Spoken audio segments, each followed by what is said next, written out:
Facebook, YouTube এবং TikTok তিনটা জনপ্রিয় সামাজিক যোগাযোগ মাধ্যম, তাদেরকে আমরা ইমেল করেছিলাম বিটিআরসির পক্ষ থেকে যে আজকে 31 জুলাই তাদেরকে লিখিত মৌখিকভাবে আমাদের জবাব দেওয়ার জন্য যে বাংলাদেশের সংবিধান, বাংলাদেশের আইন এবং তাদের যে নিজস্ব কমিউনিটি স্ট্যান্ডার্ড সেটাকে তারা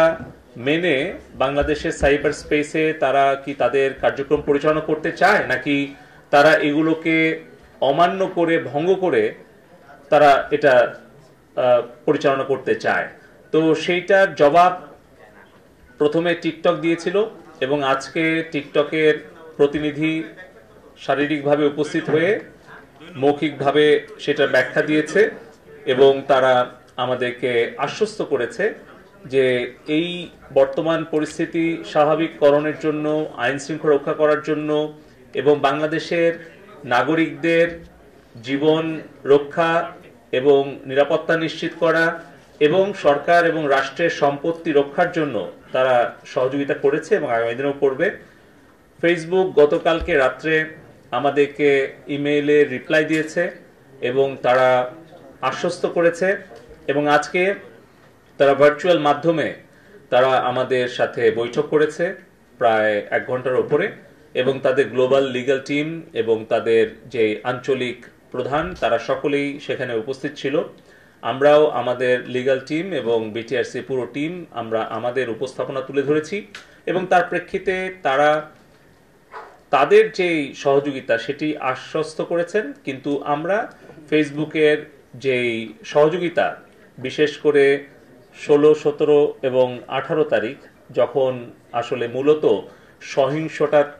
পুরো বাংলাদেশে ছড়িয়ে যায় সেই সময় তাদের যেই সহযোগিতা তাতে আমরা আমাদের অসন্তুষ্টি প্রকাশ করেছি এবং ভবিষ্যতে তারা আশ্বস্ত করেছে যে তারা এই যে আমাদের প্রাণহানি হয়েছে, সম্পদের ক্ষতি হয়েছে তার কারণে তারা দুঃখ প্রকাশ করেছে এবং আগামী দিনে আরও আন্তরিকতার সাথে কাজ করবে এবং তাদের যে রিসোর্স ফ্যাক্ট চেকিং কিংবা তাদের এআই টুল ব্যবহার এই সকল বিষয়ে কিছু দুর্বলতা আমরা তুলে ধরেছি যে তাদের দিক থেকে এই প্রক্রিয়াগত যে দুর্বলতা আছে, প্রযুক্তিগত দুর্বলতা আছে, আমাদের কাছে কি মনে হয় সেটা আমরা তুলে ধরেছি, সেটাও তারা অনেক অংশে মেনে নিয়েছে। ইউটিউব তারা লিখিতভাবে লম্বা একটা জবাব দিয়েছে ইমেইলে গতকালকে এবং তারা তাদের ব্যাখ্যা দিয়েছে তাদের প্ল্যাটফর্মে কিভাবে তারা কন্টেন্ট আমাদের রিকোয়েস্ট অনুযায়ী ব্লক করেছে, কন্টেন্ট টেকডাউন করেছে, কিন্তু তাদের চ্যানেলগুলো ব্লক করার ব্যাপারে তাদের ভিন্ন একটু স্ট্র্যাটেজি আছে, সেগুলো তারা বিস্তারিত ব্যাখ্যা দিয়ে তারা বলেছে যে আগামীতে তারা আরও ঘনিষ্ঠভাবে কাজ করবে এবং সামনাসামনি তারা আরেকটি বৈঠকের জন্য আরেকটা তারিখ চেয়েছে, কিন্তু লিখিতভাবে তারা বিস্তারিত বর্ণনা করেছে।